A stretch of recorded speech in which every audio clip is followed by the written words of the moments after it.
I think that there are some people that are simply going to want to hire Alan Simpson and just say, just speak. And then we'll let that go as a show. Anyway, let's bring in our panel. CNBC contributor and former Deputy Press Secretary for President George W. Bush, Tony Fratto. MSNBC contributor and former DNC spokeswoman, Karen Finney. And Roll Call's David Drucker. David Drucker, I think the big news of the day on the Republican side is Tom Cole.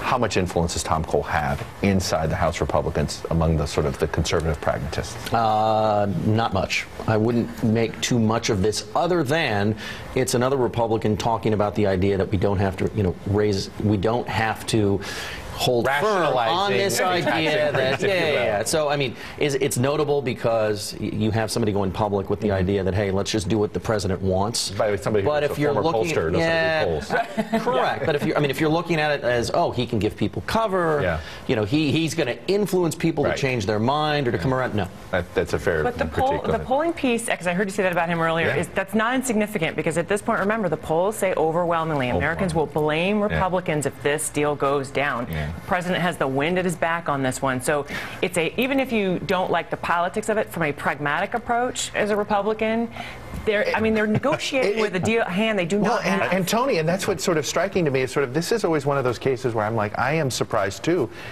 If you're the Republicans, the president wants this, give him that, and then all of a sudden you can have a larger debate and maybe have it's going to be a harder debate, but it's a harder debate for Republicans to win.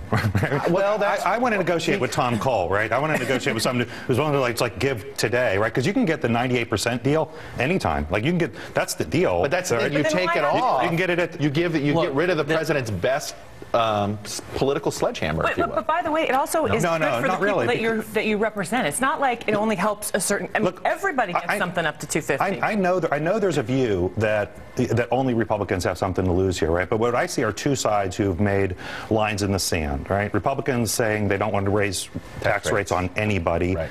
The president said he does not want to raise taxes on people below 250, right? If we go into January and we hit that tripwire, everybody goes, and then you're negotiating from a position where you are giving up things, and it's like if you're a parachute salesman, right? Like the parachutes are much more valuable on the way down.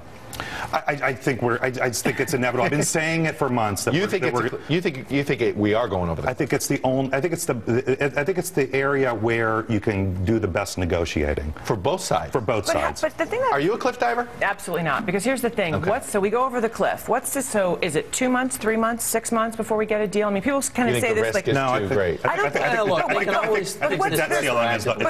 Here's the problem. There's nothing in the history of the way this Congress, even with a few more Democrats in there, has operated to suggest that we're going to get a deal anytime soon if we go over the cliff. I think that is a disaster for too many Americans. I think the difference is the debt ceiling. Well, look, I think if you want to get a deal, you have to give Republicans some sort of win.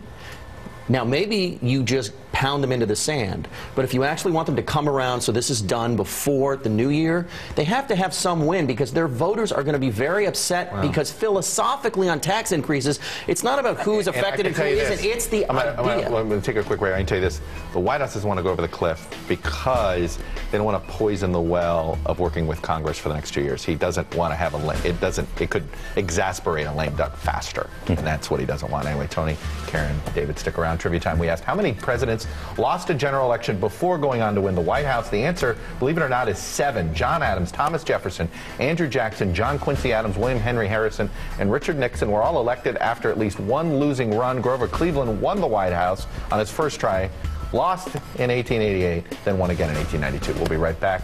I am going to double check the John Adams part. I'm trying to remember when he ran against George Washington. Anyway, the first, of course, White House soup of the day.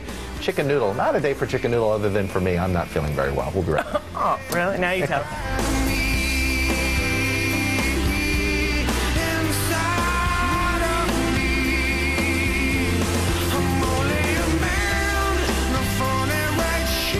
All energy development comes with some risk, but proven technologies allow natural gas producers to supply affordable, cleaner energy.